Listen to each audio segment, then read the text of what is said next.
Warning! This video blog or vlog could contain harsh opinions or foul language. If you do not appreciate said content or material, well, you could just fuck right off.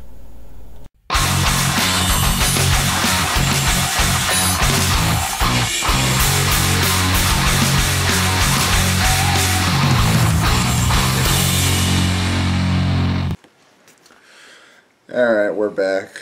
We're just going to read the first chapter of this together, so don't expect too much more of this, and I do apologize, I'm slightly dyslexic, so this should be fun. Karma was the biggest and best club of Seaside Heights. Was only a few blocks away from the bungalow on Kearney Avenue. The cousins walked in their heels. Gia wore heels almost constantly. When she wasn't in her fuzzy pink slippers, she teetered in platforms. Oh my god!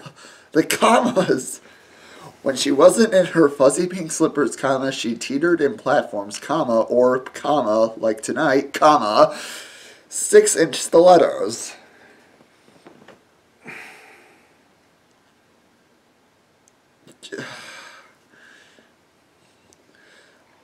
You know, this is starting to tell me something. I don't think this was a ghostwriter because of how badly this was written. I don't think there was a ghostwriter for this. I think this was written by Snooki. I mean, yeah. Because that is just... The only reason it got published is because it's got her name on it and her picture on the jacket. Exactly. Two-story structure, Karma had an open-air bar on the top of the floor, perfect for chilling on hot summer nights, taking a break from dancing, or catching an ocean breeze. The downstairs was divided into two parts. The first, a dark inside room that, even from the outside, smelled like mung beer, Axe body spray, and sweat. The other half of the ground floor was like a palazzo bar, with a DJ riser and a dance floor. Through the windows from the street, she spotted 5 hot guys from the outside bar. Honestly, she'd get with any of them. Her heart was speeding with the techno music. This was it. The first night. You sound like you want to say something. No, I'm just trying, building a mental image of some of the most pathetic people I can think of. It's basically any commercial teaser I've ever seen for Jersey Shore. Pretty much. 2 doors to choose from to get into the club through. One said General and had a long line of kids in front of it. The other, VIP, no line at all. Bella said to this one and pushed through the VIP door. The bouncer sat just inside on a stool. Hold up, he said. IDs? They showed their driver's license. Both girls were 21. Legal where in anyway to drink until they puked. The bouncer looked at us and said, I'm not making this up. This is really what was written in the book. Yeah, let's glorify alcoholism now too. We've glorified so many other things. Yep, and it's only going to get worse. It's only going to get worse. This entrance is for table service only. Same annoying rule as New York City clubs. Table service meant you had to buy, say, a $400 bottle of vodka that cost $40 at a liquor store. Friggin' ripoff. But we're hot girls, Gia pointed out. We don't need to pay for anything. Oh my god. And that wasn't a thought that she had. That wasn't a thought that she was thinking to herself. She verbalized that. But you have to let us in. We're hot girls. Exactly. The bouncer sized her up, which didn't take long. You girls from out of town? We're here for the whole month, said Gia. If we like it, we might move here permanently. So you should be nice to us. Gia didn't know if she should get credit for her sass or her ass. But he said, okay, have a good night. Fuck this book. Fuck this book. Fuck this book. Girl power.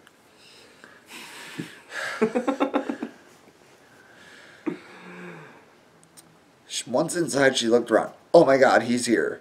Who? Bella said. My new boyfriend. I haven't met him yet, but I'm sure he's here somewhere. Oh my god. I hate this book. You should just read this whole thing. It's only, what, close to 300 pages? And with no pictures, I'm so surprised. Yeah, I figured there'd be a big picture section in the middle. I know, right? Or like 10 blank pages, and here's how you can make up the ending. Make up your own ending. Gia dies from alcohol poisoning, and nothing of value was lost. Gia felt eyes on her, and Bella. Gia felt eyes on her as she and Bella walked across the room. Okay. Okay. Yeah. Alone, each cousin got her share of attention. Together, couldn't miss. Gia in 6-inch stilettos and a skin-tight leopard print mini dress that clung to every inch. Bella in a bikini top, teeny shorts, motorcycle boots, brown hair, and a high ponytail to show off the angel wing tattoos blazed across her back. Gina imaged the moment in slow-mo, the music falling silent, girls turning to watch them walk, her hair swinging with every step, and then the scene returned to normal speed. They made an entrance. She literally just described the hot girl entrance from every teen movie ever, but described it in a book. Pretty much. Bella said, "Bar," and pointed it across the neon-lit tiers of bottle. Ugh, me see bar. Bar. Bar. It's like she dry heat. Bar. Oh, excuse me.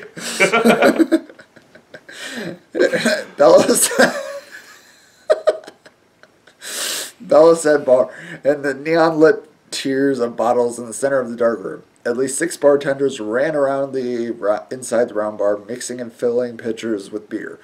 The crowd had to be in there 3 deep. "We'll have to kick our way in," said Bella. "Not necessary." A tiny dynamo, Gina cleared a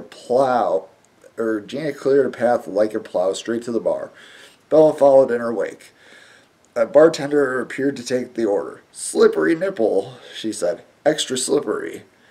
Bailey's and butterscotch schnapps. Yummy." 2 guys to her right slapped 20s on the bar to pay for it.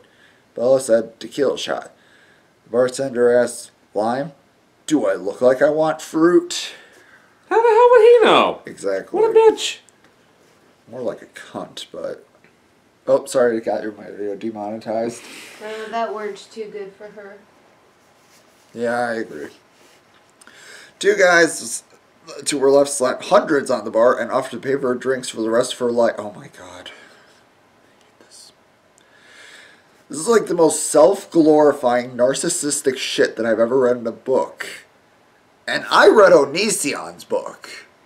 Right, it's like just because that shit was scripted to happen in her TV show doesn't mean it ever actually happens in real life. Well, you know what? I mean, I bet there are probably some pathetic losers who would, if she were to walk into a bar all dressed up as Snooki, would just ooh, because they know who she is and want to be seen with her at this point. But this is seriously, I take back what I said earlier. This is starting to, kind of run up there with Onision's book. Yeah, it's very self-glorifying for sure. Which, by the way, if you haven't seen, go watch. He's in a couple of the videos. Yay. Little self-promotion, even though I'm going to be shutting my channel down soon.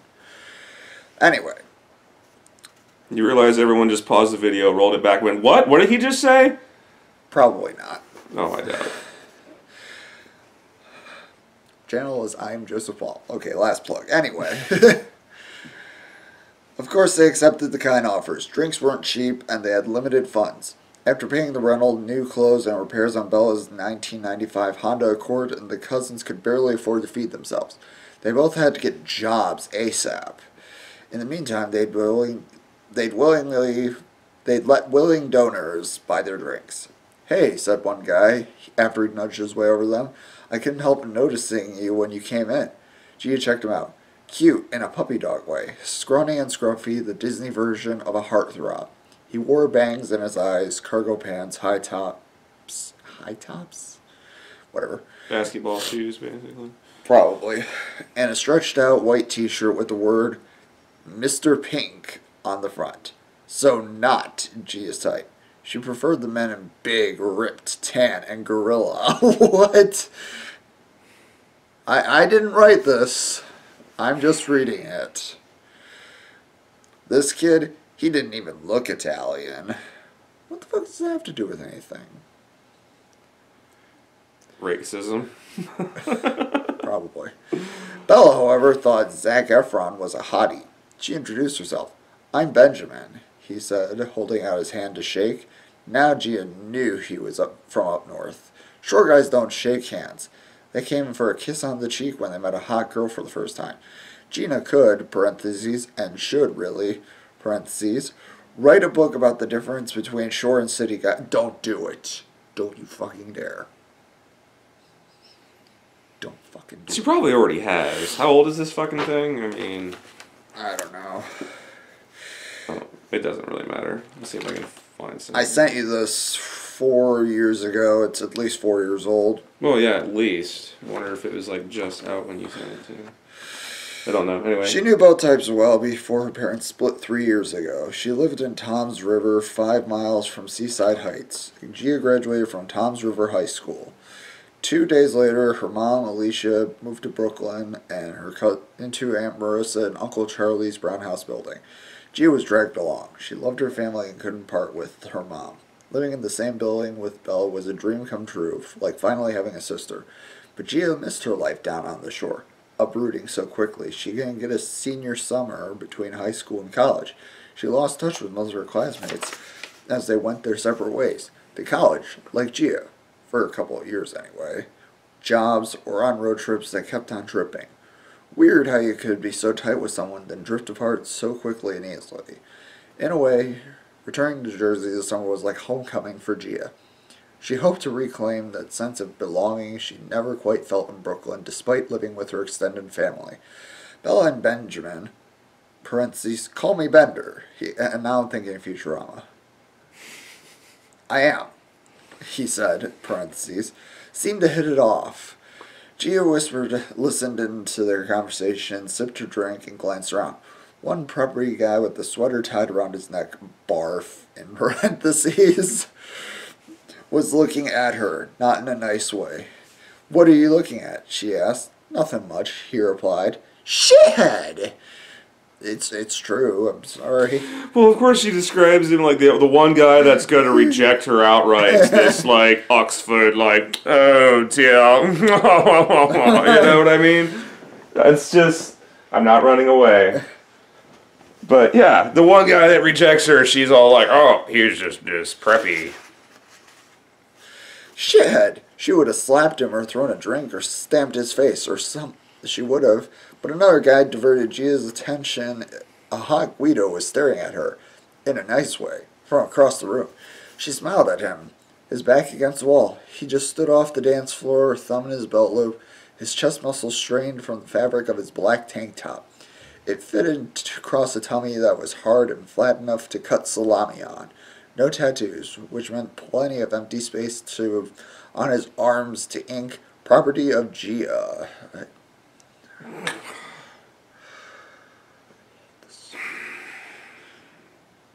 Brought this on yourself. I did not bring this on myself. The idea was for you to read this. I did read some of it. Yeah, and then I volunteered to just take over the second half. You were supposed to read the whole freaking chapter. You lost at rock, paper, scissors. That wasn't supposed to be how it was supposed to be done. Me. Keep reading. Shut up. He stared as if she could see through her dress, right down to the zebra print bra and thong set underneath. Got a leopard print bra or mini dress on with a zebra print bra and thong. I found him, Gia said to Bella, draining her slippery nipple in one long suck. Who? One long suck. I know. Oh, Bella replied. You okay here with your boy? Bender said, I'm your boy. Is that good? Bella laughed. God help her. She loved preppies. Gia took that as permission to leave her cousin at the bar. Right there at a moment, a dead mouse came Right at that moment, a dead mouse mix came on. He was at her fave. It was a sign.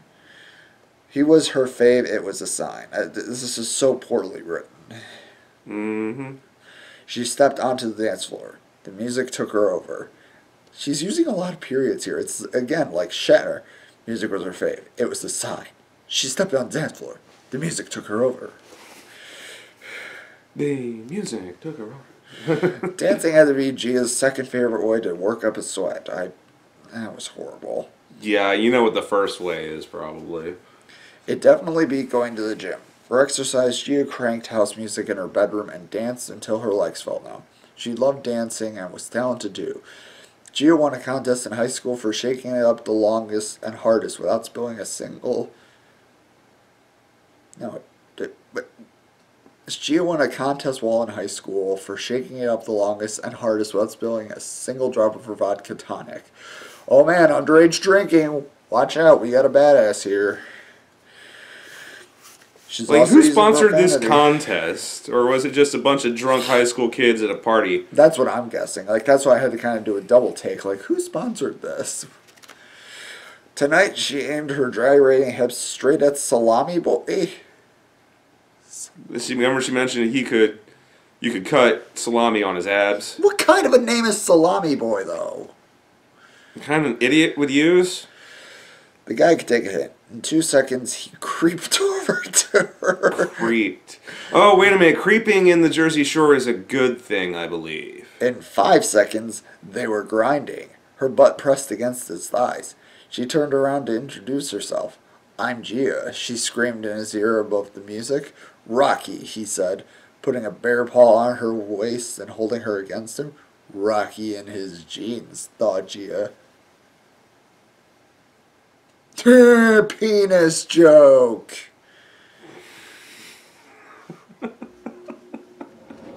Even in the dark room, his blue eyes dazzled Gia. Ice blue. Something about light eyes on dark skin always made Gia's body temperature rise. The music was too loud to talk. Not that it mattered. Gia wasn't interested in a deep soul connection, making a deep soul connection. Tonight was all about the... I don't want to read the next line. It was all about the wood. I don't want to read the next line. It's all about the I'm not reading the wood. next line. I refuse to read that. I refuse to say that line. You can say it. Right there. Tonight was all about the 3D. You can say it. I refuse to say it. I refuse to say it. Does it offend your delicate sensibilities? I refuse to stoop to that level. You can read it if you want. I can finish the chapter, you big baby. Oh, fuck. You think that's bad? Why? Does it get worse? Yes. Oh, this is my half. I'll just...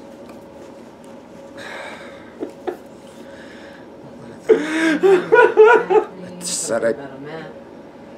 Nothing's happening. Nothing's happening. Something about a map. Tonight was about the 3Ds. Drinking, dancing, and duh. Just... Again. Penis joke.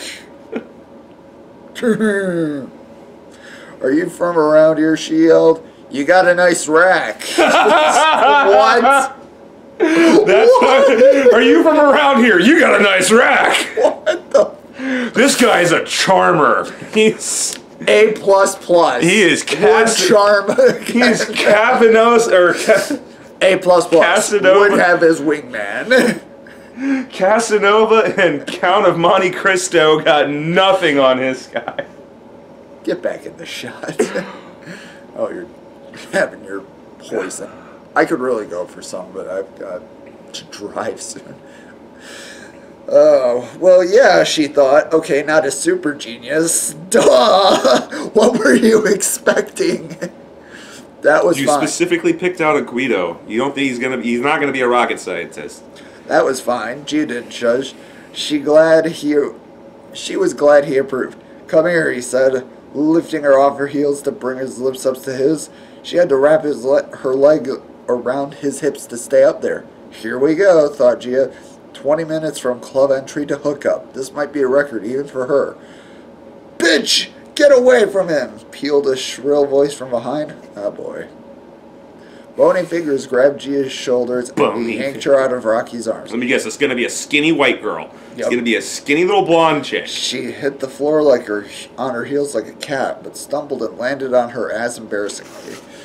A few guys stared, jaws unhinged, as she sprawled on the dance floor. One started drooling. Oops, she said, realizing her dress was pushed up around her waist, full frontal thong exposure. Bella and Bender were on her in a flash, helping her to her feet, yanking down her dress. Gia met the eyes of a seething blonde bimbo who'd thrown her to the floor. I love that she's calling her a... Called it. I love that she's like calling her a bimbo because she's going after some other person's guy. Just saying. Well, yeah, she was one that was literally like in the like standing sex position, legs wrapped around his waist on the dance floor, having known the guy for less than 20 minutes from door to hookup, which meant she's only known him for at least like 2 or 3 minutes. Yeah. And yet the blonde chick is a bimbo. I guess, well, technically, by sheer Urban Dictionary definition, only blondes are the only ones that can be bimbos. You can't be a bimbo if you're not blonde. Yeah. The girl's arms were in battle position, ready to go. Rocky stood behind her, grinning innocently as a choir boy. The blonde lowered her arms. Gia friggin' Spermani. Oh my friggin' God, said Gia. Linda Patterson. One of the girls from Toms Rivers High School's cheerleading team. Gia and Linda were co-captains, both high energy and petite. They were the blonde and brunette bookends of the squad. And besties. At the start of senior year, though, Linda turned on her. Gia couldn't remember exactly what happened. It was a blurry year. You look exactly the same, said Gia. True. Linda was then and now a cute blondie, head to toe in Juicy, with Juicy being capitalized. I think that's a clothing brand. Juicy Couture is clothing line. Okay. She was uptight and snotty, which gave her a hard, brittle edge, and she was painfully thin. Linda made Lady Gaga look like a hippo. You know this girl? Rocky asked. Cool. Shut up, idiot, said Linda to him. Glaring at Gia, she said, once a whore, always a whore, zeroing in on other girls' boyfriends. Don't blame me, said Gia. You should keep them on a tighter leash. And I'm not a whore, I'm a slut. There's a difference. Are you fucking kidding me? Ow. My brain.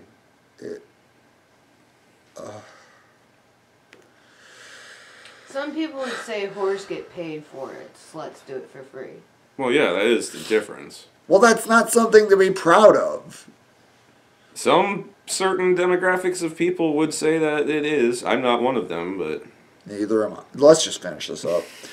Rocky laughed. She's funny. Let's invite her over to dinner. Idiot! Shrieked Linda, who went over him like with her fresh manicure. Gia cringed. She hated to see anyone break a nail. Don't you ever look at... oh, I gotta read this out as it's written. Sorry. Don't you ever, ellipses, look, ellipses, at, ellipses, another, ellipses, girl, ellipses, again! Exclamation point. Ranted Linda, bitch slapping and kicking her boyfriend. Rocky put his arms up to defend himself, but Linda got in some solid punches. That's what he deserves, said Bella. Karma's a bitch, said Gia. Bender said, is this awkward? Should we go? What? Leave now? Asked Gia. Before it gets too ugly? Are you crazy? They wandered back to the bar for another drink to watch round 2 on the dance floor. And that is chapter 1. God damn it, I hate this book. I hate this book. So remember, I've always got this in my arsenal. You never know when I might just have to pull it out and hold you hostage. And I didn't say whip it out. Well, you do have a giant purple dildo. You bought a giant purple dildo. You have a giant purple dildo. And it's covered in glitter. Right, but that's your fault as well. It's all your fault. It's all your fault. Final thoughts? This is definitely going to have to be one of those things that if I do start becoming more active on YouTube again, anyone who fails to live up to her promise is going to have to read a chapter. What promise did I fail to lead up on? Oh, no, I'm just saying that's the future conditions. I just did that for fun. Alright. Because You're my friend, my friend. We're biffled. I will never say that again. I'm glad I didn't actually hear what you said. Oh, well, now I have to say it again. Like, we're biffled. Oh, Jesus. It just made me want to throw up a little bit. Okay, I think that's a good spot to end. Yeah, alright. See you around, guys. Peace. Peace. Hey, did you get all that, man?